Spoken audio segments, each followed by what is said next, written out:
Hello and welcome students, Gyanjyoti coaching সেন্টারের পক্ষ থেকে তোমাদের সকলকে আরো একবার স্বাগত। এর আগের দিনে কিন্তু আমি দুখানা ফেজ আলোচনা করে দিয়েছিলাম। যারা এখনো চ্যানেল ভিজিট করোনি, ভিডিওসগুলো দেখোনি, কাইন্ডলি দেখো অ্যাটলিস্ট কনসেপ্টটুকু কিন্তু ক্লিয়ার করতে পারবে। তো সেই মতোই আজকে কিন্তু শেষ যে ফেজটা রয়েছে পোস্ট অ্যাক্টিভ, এটা নিয়ে কিন্তু আজকে আমার ক্লাস বা আলোচনার বিষয় শুরু করার আগে চলো এই জায়গাটি আমরা ঝটপট দেখে নিচ্ছি। এখানে দুটো কন্ট্যাক্ট নাম্বার দেখতে পাচ্ছ, যে কোনো একটি নাম্বারে কল করে আমাদের সাথে কিন্তু তোমরা সরাসরি যোগাযোগ করে নিতে পারবে। সোম থেকে শনিবারের মধ্যে অফিস আওয়ারে কল করে নিতে হবে, ব্যাস এইটুকু হচ্ছে শর্ত। আচ্ছা, এবার একটু কোর্স ফিটা দেখে নাও। 1199 টাকা ধার্য করা হয়েছে মেজর স্টুডেন্টসের জন্য, সেটা তুমি যেই সেমিস্টার থেকেই হও না কেন। 699 টাকা ধার্য করা হয়েছে মাইনর স্টুডেন্টসদের জন্য, সেটা তুমি যেই সেমিস্টার থেকেই হও না কেন। তো এই হচ্ছে পুরো বিষয়টা, এবং এর বিনিময়ে কিন্তু এত কিছু তোমরা পেয়ে যাচ্ছ। তো চলো, পুরো বিষয়টা তোমাদের সামনে এভাবে কিন্তু রেখে দেওয়া আছে। কোনো রকম কোনো ডাউট তৈরি হলে জাস্ট নাম্বার দুটো রয়েছে, যে কোনো একটা নাম্বারে কল করো। চলো এবার তাহলে আলোচনার বিষয়ে ফিরে যাচ্ছি। টিচিং প্রসেস, ফেজেস, কি বলা হচ্ছে, pre active, interactive, post active phase. তাহলে প্রি অ্যাক্টিভ হয়ে গেছে, ইন্টারঅ্যাক্টিভ ডান। আজকে কি পড়বো? পোস্ট অ্যাক্টিভ ফেজ, ঠিক আছে, শেষ ফেজ। তো এটা কি বলা হচ্ছে, এই যে এর মধ্যে পোস্ট অ্যাক্টিভ যে ফেজটা, এটা কিন্তু শিক্ষাদান প্রক্রিয়ার একদম শেষের ধাপ এটা, ঠিক আছে।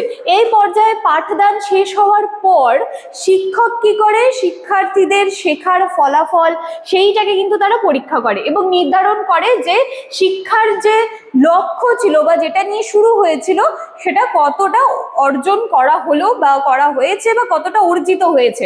অর্থাৎ শিক্ষক বোঝার চেষ্টা করেন যে শিক্ষার্থীরা পাঠ থেকে কতটা শিখলো, কতটা জ্ঞান, দক্ষতা, ধারণা তারা অর্জন করতে পেরেছে, সেটা কিন্তু এই পোস্ট অ্যাক্টিভ ফেজেই বোঝা যায় মূল্যায়নের মাধ্যমে। ক্লিয়ার? এবার দেখো, পোস্ট অ্যাক্টিভ ফেজে মূলত মূল্যায়ন ও প্রতিফলন, তার মানে এখানটায় এভালুয়েশন এবং রিফ্লেকশন এই দুটো হয়।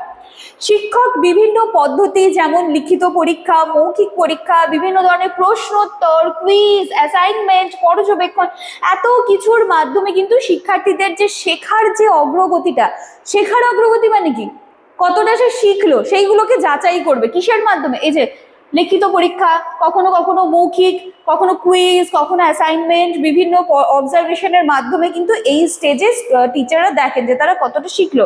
এর মাধ্যমেই বোঝা যায় যে শিক্ষার্থীরা পাঠটা কতটা বুঝতে পেরেছে এবং কোথায় কোথায় তাদের অসুবিধে হচ্ছে। যদি দেখা যায় শিক্ষার্থী কোনো বিষয়ে বা কোনো একটা জায়গায় বুঝতে পারলো না বা পারেনি, তখন শিক্ষক কিন্তু আবার সেটাকে ব্যাখ্যা করবেন এবং পসিবল হলে সেটাকে কিন্তু আরো ডিফারেন্ট ওয়েতেও বোঝানোর চেষ্টা করবেন। এবার কি, এই পর্যায়ে শিক্ষক নিজের শিক্ষাদান পদ্ধতিও বিশ্লেষণ করবেন। অর্থাৎ তিনি চিন্তা করেন যে তার ব্যবহৃত শিক্ষণ পদ্ধতি, শিক্ষণ সামগ্রী তিনি যেগুলো ব্যবহার করে পড়ানোর চেষ্টা করছেন সেটা কতটা এফেক্টিভ, ঠিক আছে। এই জায়গায় কিন্তু টিচারও চিন্তা ভাবনা করবেন। উদাহরণস্বরূপ, একটি ক্লাসে শিক্ষক যদি এনভায়রনমেন্টাল পলিউশন এই বিষয়টা পড়ানোর পর শিক্ষার্থীদের একটা ছোট্ট পরীক্ষা বা একটা প্রশ্নোত্তর নেন এবং তখন দেখেন যে অধিকাংশ বাচ্চারাই কিন্তু বুঝে গেছে ভালো করে, তো তাহলে কি হচ্ছে, তারা বোঝা যাচ্ছে যে হ্যাঁ, টিচার যেভাবে পড়াতে চাচ্ছিলেন সেটা কিন্তু সফল হলো, বুঝতে পারা গেল। কিন্তু যদি দেখা যাচ্ছে অধিকাংশ স্টুডেন্ট ভুল উত্তর দিচ্ছে, তখন কিন্তু টিচারকে বুঝতে হবে যে বিষয়টা যেভাবে পড়ানো হয়েছে সেইভাবে কিন্তু বাচ্চারা ঠিক করে বুঝতে পারেনি, আরো নতুন কিছু উপায় অবলম্বন করতে হবে। ক্লিয়ার? তো পোস্ট অ্যাক্টিভ ফেজ কিন্তু শিক্ষাদান প্রক্রিয়ার একটি ভেরি ইম্পর্টেন্ট একটা ফেজ, কারণ এখানেই কিন্তু বাচ্চাদেরকে মূল্যায়ন করা হয় এবং যেখান থেকে জানা যায়, বোঝা যায় যে তারা কতটা সেগুলোকে শিখতে পেরেছে বা কতটা আয়ত্ত করতে পেরেছে। ক্লিয়ার? তাহলে আলোচনার বিষয় আমার এইটুকুই থাকলো। এর সাথে সাথে 3খানা ফেজ কিন্তু আমার কমপ্লিট হয়ে গেল। 3খানা ফেজ আমাদের চ্যানেলে রয়েছে, গিয়ে সেগুলো ভিজিট করে নাও। দেখা হচ্ছে আবার নেক্সট দিনের ক্লাসে। Thank you.